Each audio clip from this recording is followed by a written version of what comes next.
Decrease defense, weaken, and decrease attack are three most important debuffs you will find in almost every raid Shadow Legends battle. The champion we're about to feature or talk about today has two of those debuffs. It's kind of rare to find a champion who will have two of them at the same time. You can count them at your fingertips right there. 4 or 5 champions that have it in the entire game.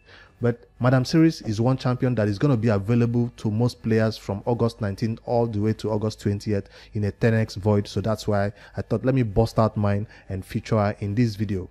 So the first introduction most players get to decrease defense is from a War Maiden, the free one you get from the campaign or from shards, and that is all good. But your next upgrade to a champion who does only decrease defense is a Stag Knight or Duke DPS who can do both decrease defense and decrease attack in the same skill. So that's a huge upgrade. Now Madam Serris just comes in there and rules all over them. Why? Because she has not just placing decrease attack and decrease defense, she can also remove buffs that the enemies have on themselves. Remember, if you try to place decrease attack or decrease defense or any debuff and the enemies have a block buff on them, it might not be placed or they have high resist, but she is a champion that comes in there and clears their buffs before she plays this skill. That is her A3 right there, which a lot of people respect her for, and that's what she's known for and used a lot for in most battles. Now, something most people neglect is this A2, which is kind of annoying because it does place a True Fear and also places a block debuff buff on all allies for 2 turns. So she's buffing your allies while placing a True Fear on the enemy, with the condition that it has a 40% chance of stealing 1 random buff from each enemy target. So she'll just have a lot of buff on her if it's successful. So that's Madam Serris. That's what she's known for. That's her skill. Now, how did I decide to build this champion? I decided to build this champion with high accuracy because, like all debuffers in Raid Shadow Legends, she needs to have enough accuracy to land these debuffs. Without high accuracy, she will not be able to cleanse their buffs, the enemy buffs, and then place the debuffs on them. So that's what she's known for, and the best set for that is Perception set. Perception or accuracy sets, if you're kind of new to the game, will get you to the high amount of accuracy you need depending on where you are in the game. So if you are Dungeon 20 content, you might need about 200 accuracy, but if you're building this champion for PvP, Arena, Doom Tower, you need over 300, 400, 500, as high accuracy as you can. You don't need any other stats on this champion. That's why most people prefer to use her. By any other stat, I don't mean you don't need crits, you don't need crit damage, you don't need high HP, high defense, you not just need accuracy. Most battles you find a Madam Serris in don't last very long. So she's not a champion that is supposed to be a tank or anything. She's just a champion that's supposed to be, come in there, place that debuffs and make the enemies go down faster. So, and of course she also makes the enemies hit you less harder. So that's how I have this champion. If you check right there for my artifacts, I have even an accuracy chest. I have some defense over there so she can survive and sustain. Accuracy on the banner. And I did not go crit. I did not go crit damage. I've seen some builds where some people can sneak in some damage into her, depending if that's where your high accuracy is, but I did not go that route. I went survival and high accuracy. All right, for the masteries, of course, since this is not a champion I'm building for damage, I also went towards this defensive and support 3, because if you go towards the support 3, this one gives you Eagle High right there, which adds 50 plus accuracy to her already existing sets that she has on her. So defense right there to also add some chance to increase her turn meter. Yes, because this champion is not being used for the clan boss, you can add these turn meter masteries that you usually avoid in clan boss champions. So she has masteries that will add some turn meter to her, and of course this one, that Law of Steel, that adds a little bit of speed, because she's going to be being used for not just Arena but also Doom Tower and other places. I also selected this one that decreases the turn meter when she hits the enemies for the first time at least. So with her skill, AoE skill, or the A1, 30% chance to extend the duration of all debuffs. So because she'll be placing debuffs, so she can place that decreased attack and decreased defense for 2 turns plus 1 more turn, which if this Master Hexer lands, 30% chance right there. So I've seen her also build in the offense mastery 3. It's viable. I just decided to go this route because I guess defense makes more sense for me right now. It's also on the Elhade's website if you want to check which masteries and different ways to go about building Madame Serris.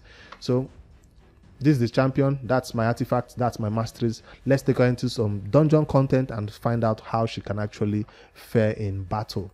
I put together a simple team for a Dragon 20 run to see how she actually performs, so you can see her skill in action.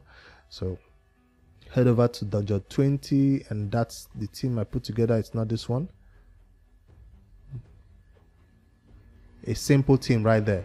So by a simple team, I don't mean an OP full of legendary team. I mean a simple beginner team that can, that is reasonable, with a frozen banshee and all that. So I want to see Madame Serris do her decrease attack and decrease defense skill. That's the most thing I want to look out for. We might not even run the entire battle. Now I do have better champions who can do this better than her. Decrease attack and decrease defense has been placed. So these Hoardings will not hit as hard as they are supposed to with that decrease attack on them.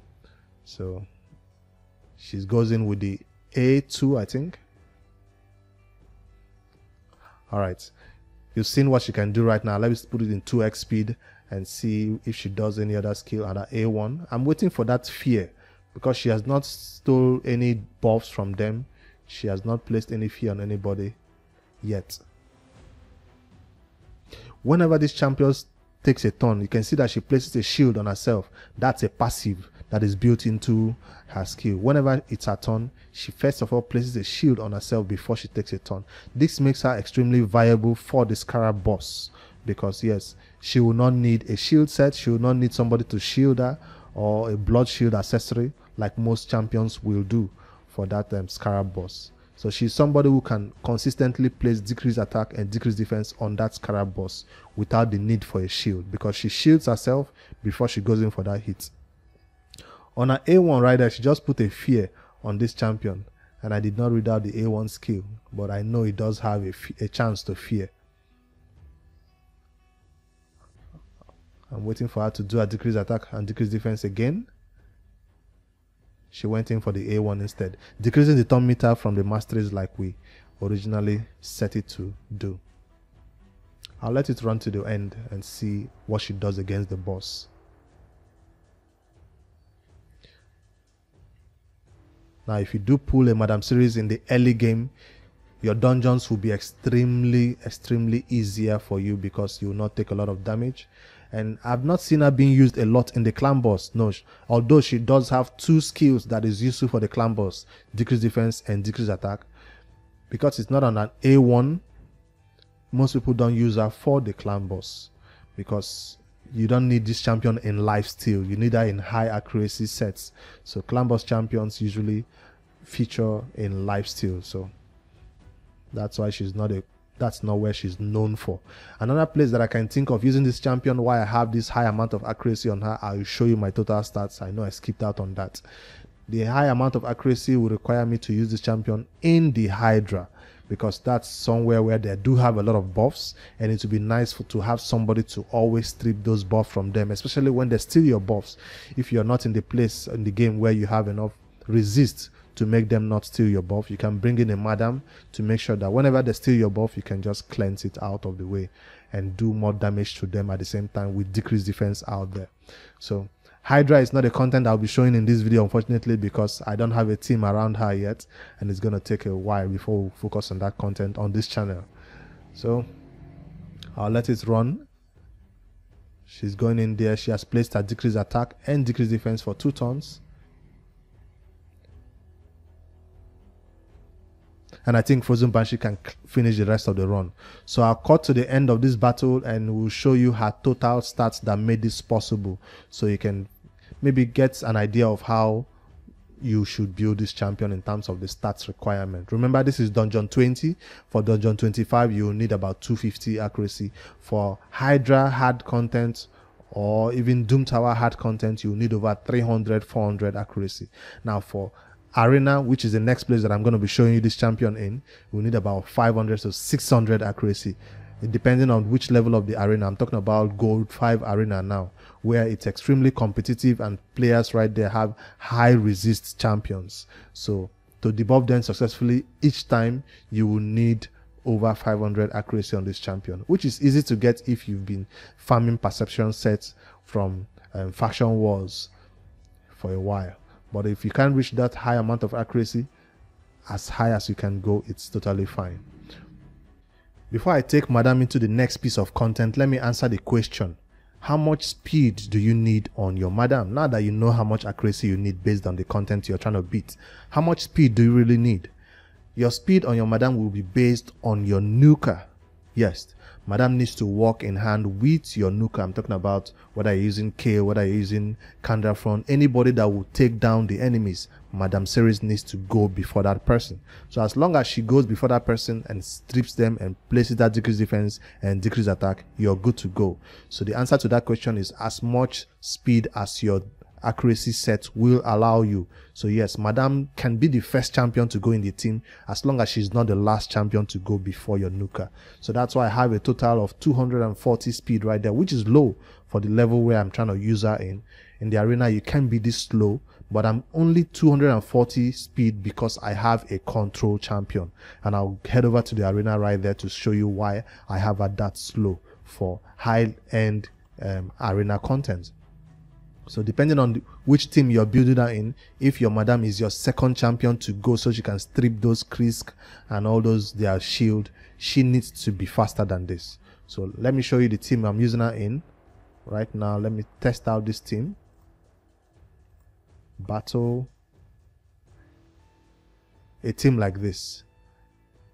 Well, that's not ideal, but I will most likely have my Molly tankard in here, because they don't have a foley or anything. So Lysandra can be replaced by a Molly.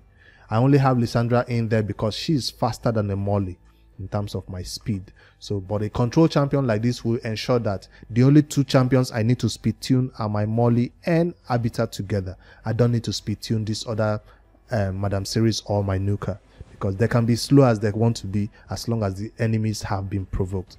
Now, there's an argument to be made that Molly cannot provoke them if they have a block buff for them or immunity sets. That's true, but my Molly is have enough high accuracy to take care of that. So let's see how this battle goes on auto. If Molly would do the right skill, because definitely my Abita is faster than they are, but will I be able to cleanse? Because whenever you see a Vogot, you expect there to be shield in this battle. Let's see, do they have shield? Yeah, no, they don't. Only one person. So with the provoke out there, Madame places that decreased defense. Nuke. That's the team. That's how I use this champion. That's why I don't need her to be that fast. So I've not seen the Madame being used in other tanky teams, but it's something that also can be done if she's not too squishy. Just like what's his name now? Candrafron can keep himself alive in tanky teams. Madame can also hold herself with this shield that she always places on herself. I've seen some Madames that can be difficult to beat when they're the last one standing because of that amount of shield and high HP that some players put on her, and she's kind of difficult to deal with. Can I fight this team? This seems like a team that will have a lot of buffs. Let's try them out and see if we can provoke and take care of that Mashalad, so we don't get fear on us. And that will be the last team I'll fight. This is not a full. Let's do the cleanse. That's a provoke. He didn't get provoked, but let's see.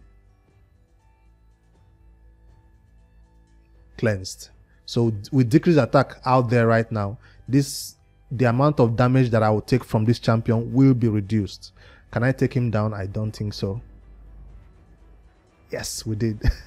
Nice one, nice one. That was a nice one to watch. Even if I was negative affinity, I was still able to take him down, even if he was not provoked. So that was a worthy opponent, even if I was faster. All right, Warlord, one more for the road. Warlord against a fellow Madame Series.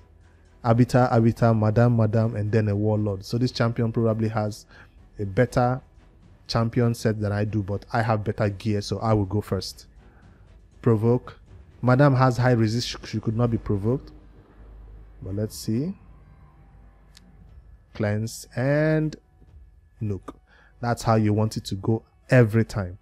Alright, that's this little showcase I'll do for my madam. I'm not yet in high-end arena where I will say build her in 600, 700, 800 accuracy. I'm still chilling at a cool gold 5 and I'm not playing in platinum, so I don't intend to take this champion to high amount of accuracy. I just give her enough accuracy that will help me in the Doom Tower in case I have a wave that requires me to bring a champion that will strip them. Also, another reason why I don't have a Madam Serris or I'm not using her a lot in my teams is because I do have a Prince Kaima, and it is to be argued that a Prince Kaima is a better buff stripper than a Madam. Yes, some people will say that because he does put the enemies to sleep when he strips their buffs, and that's the champion I used in most of my arena teams. As you see, let me show you one of my teams right there that has a Kaima from my presets that I saved right there. So that's the team I prefer to use than a Madam team right there. All right, let me know how you guys are building your Madam, if you're using perception, if you're using all out accuracy, and how much stats you are able to get from her finally, because I'm looking at my accuracy is still low, but like I said, it's not for end platinum arena content. Highest accuracy I got was 648, which is okay with me. So because I almost got 50k HP right there and 3200 defense. So build yours out, share your screenshots in the Discord if you want to join there and share your screenshots over there. As for the skins, which is largely talked about right now, I don't care much about it. I just prefer the default skin. As free to play, you don't have a real way of getting these skins. There are events and tournaments out there that will come up offering these skins for you, but it's extremely difficult to get them. Unlike the Kale one, which is easier to get, these ones will be harder to get and will be mostly for sale. So that's this champion, one of the best void epics in the game, and she's available to pick up this weekend, 19th and 20th. If you're playing raid by this month, you'll be able to get her from void shards in a 10x event that will launch tomorrow. So if you do pull this champion, congratulations. Thank you for watching this one. Hit that like button if the video helps you out, and of course I'm available to answer all your questions about this champion or other champion guides you would like me to see, you like me to do and post on the channel. Later guys.